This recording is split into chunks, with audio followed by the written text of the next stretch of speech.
नमस्कार। आज हम बात कर रहे हैं टेक्नोलॉजी की दुनिया के दो बड़े नामों की। सैम ऑल्टमैन जो ओपन एआई चलाते हैं और जॉनी आइव जिन्होंने एप्पल में डिजाइन को एक नई पहचान दी। हाँ, और ये दोनों मिलकर कुछ बहुत बड़ा करने की सोच रहे हैं। बिल्कुल, सुनने में आया है कि ये एआई के साथ हमारे कंप्यूटर इस्तेमाल करने के तरीके को पूरी तरह से बदलना चाहते हैं। सही। हमारे पास इनकी बातचीत के कुछ हिस्से भी हैं जहां वे एक नए वेंचर आयो के बारे में बात कर रहे थे। हाँ, आयो जो अब वैसे ओपन एआई का ही हिस्सा बन गया है। और उनका लक्ष्य एक ऐसा डिवाइस बनाना जिसे सैम ऑल्टमैन ने तो दुनिया की सबसे शानदार टेक्नोलॉजी तक कह दिया है।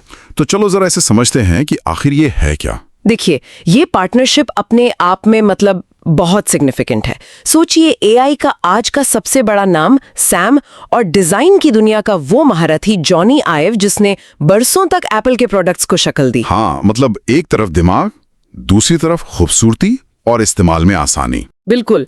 और ये दोनों मानते हैं कि जो हमारे आज के लैपटॉप्स हैं या फोन हैं वो एआई की असली ताकत दिखाने के लिए ठीक नहीं है। अच्छा, ये डिवाइस एक तरह से क्या कहते हैं, रुकावट बन गए? हाँ, कुछ ऐसा ही। सैम ने बताया भी कि कैसे करीब 2 साल पहले उन्होंने और जॉनी ने इसी मुद्दे पर बात शुरू की थी।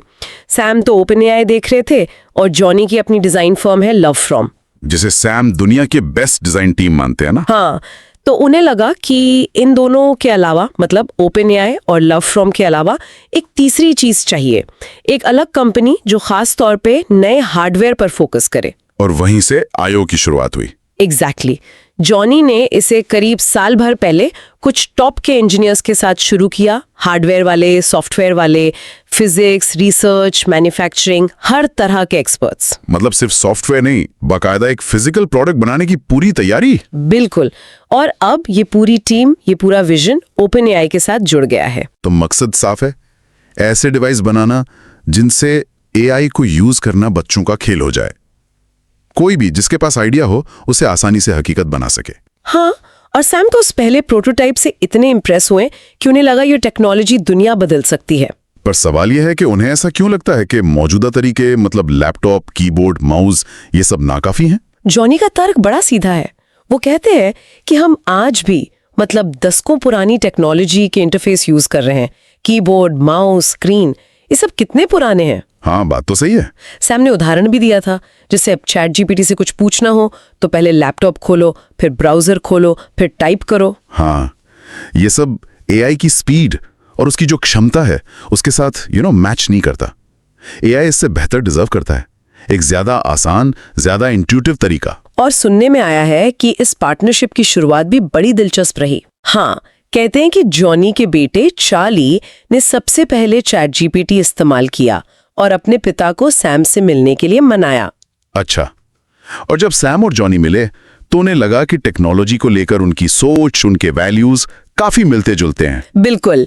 जैसा जॉनी ने कहा भी कि टेक्नोलॉजी का भविष्य जानने के लिए सिर्फ टेक्नोलॉजी को देखना काफी नहीं है, उसे बनाने वाले लोग, उनकी सोच, उनके इरादे, ये समझना ज्यादा जरूरी है। भले ही उनके रास्ते अलग रहे हों, पर मंजिल एक ही दिखी, टेक्नोलॉजी को ज्यादा ह्यूमन, ज्यादा एक्सेसिबल बनाना। उन्होंने सैन फ्रांसिस्को और सिलिकॉन वैली के माहौल की भी बात की कि कैसे वहां इस तरह के बड़े एम्बिशियस प्रोजेक्ट्स को सपोर्ट मिलता है। हाँ, सैम मानते हैं कि वहां की जो खुली सोच है, जो क्रिएटिविटी का कल्चर है, वो इसमें मदद करता है। और सैम का एक और बड़ा मकसद है कि ये जो पावरफुल एआई टेक्नोलॉजी है, ये सिर्फ कुछ टेक एक्सपर्ट्स तक ही सीमित न रहे। वो चाहते हैं कि हर कोई जिसके पास कोई आइडिया है वो आसानी से एआई की मदद ले सके।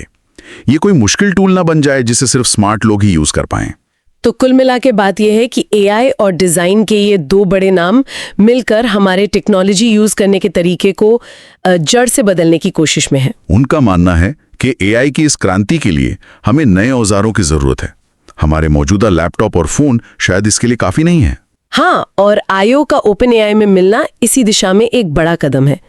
ये सिर्फ पुराने डिवाइस पर एआई चिपकाने जैसा नहीं है, बल्कि एआई के दौर के लिए बिल्कुल नए सिरे से डिवाइस बनाने की कोशिश है। सैम ने इस बात का भी जिक्र किया कि कैसे एआई वैज्ञानिकों के लिए एक बाहरी दिमाग जैसा काम कर सकता है। हाँ, जैसे कैंसर रिसर्च वगैरह में उनकी स्पीड कई गुना बढ़ा सकता है, एक तरह का सुपर असिस्टेंट। और यहीं से एक सोचने वाली बात निकलती है। अगर एआई वाकई एक बाहरी दिमाग बन सकता है जिससे हम आसानी से बिना किसी रुकावट के इंटरैक्ट कर सकें, तो हमारे सोचने के तरीके पर, हमारी क्रिएटिविटी पर, प्रॉब्लम सॉल्विंग पर इसका क्या असर पड़ेगा? कौन से मानवीय पहलू हैं जो सबसे ज्यादा बदल सकते हैं?